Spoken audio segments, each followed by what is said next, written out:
now go into the complicated matter of attempting to explain the need to acquire an internal software MIDI driver that will enable your chosen software sequencer to communicate with your Freestyler software program to operate your DMX Light fixtures.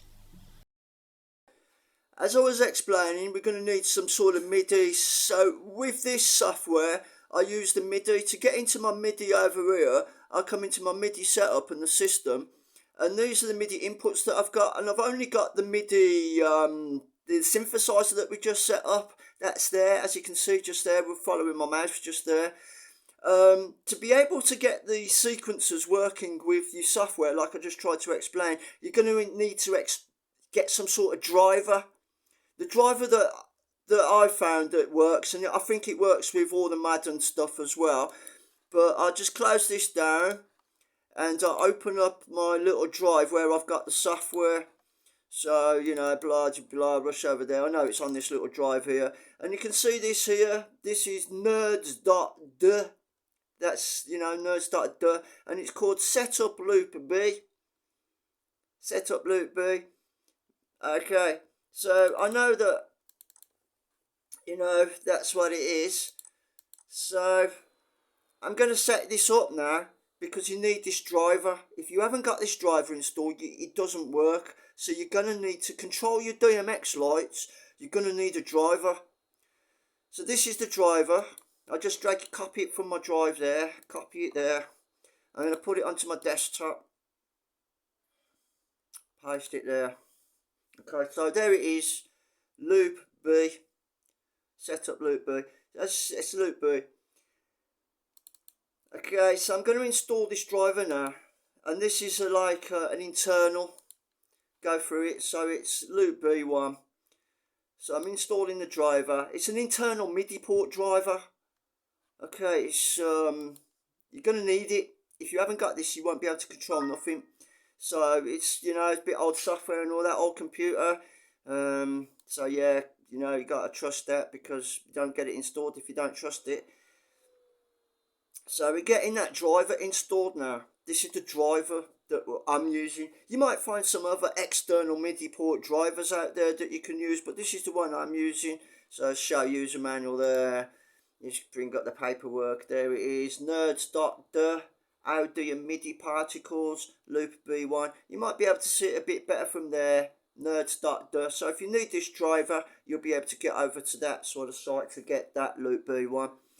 At this point, we know it's installed, and you'll notice down here where my mouse is, there's a little sign there saying Loop B1. It's put that in automatically, so just like click on that, right click, and I can sort of have a look at it, what it is. That's basically what it is. If you put too many connections into it, it keeps on shutting off and it comes off as mute. But, you know, you're going to say okay at that. Okay, so we got that installed now. So I know that that's installed. So we come back into our Freestyler.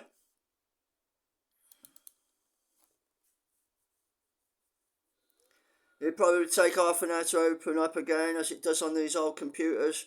But these old computers run perfectly good. In fact, I advise getting an older computer, really, to be honest with you. I'm not too sure how the new systems work with it all. Okay, so it's back into setup after installing the external MIDI drive. Set up.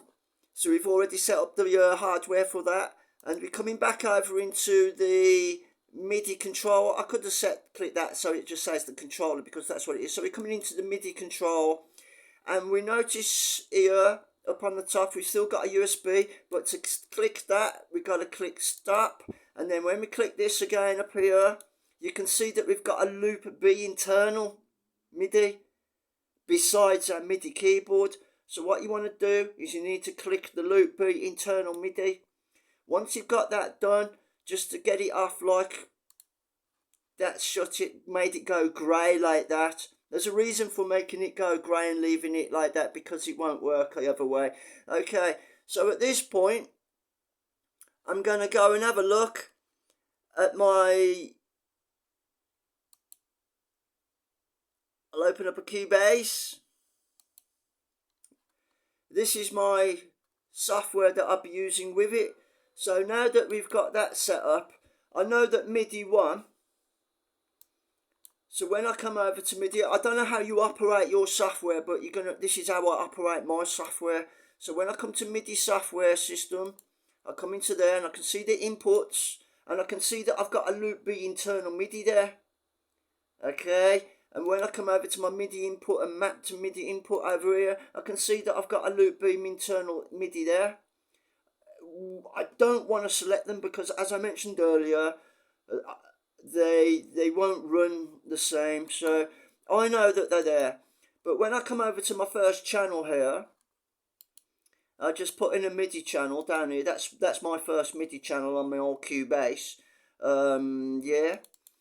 So I just get something there. When I click on, like, you know, where you put your instruments in and stuff like that, on one of your channels, you need to select your loop B internal MIDI. Once you've got your loop B internal MIDI input, then that's it, really. So once you're coming into your MIDI sequencer, the numbers here, remember those keys that we were pressing just a moment ago when I was having to do 1, 2, 3, 4, 5, 6, 7, 8, 9, 10, 11, 12, 13, 14, 15, 16, 17, 18, 19, 20. I only programmed those notes.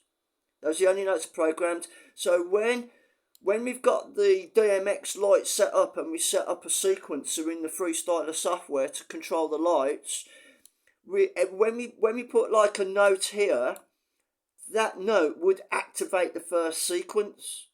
And then if I put a note on the second note, that would activate the second sequence. And when I put a note on the third, and so forth, you know, it'll activate the third sequence. I'll quickly razz over to show you what the sequences are. So I know that I've done all that, so I've put that MIDI in, so click save on that. So before my colleague Neanderthal can show the Q sequence channels, he will need to create a light fixture to import into the Freestyler workspace. So let's proceed to part 5 of the tutorial. All of my YouTube productions can be located by clicking onto the link to my home channel, that's Practical Pete Forgot Reminder.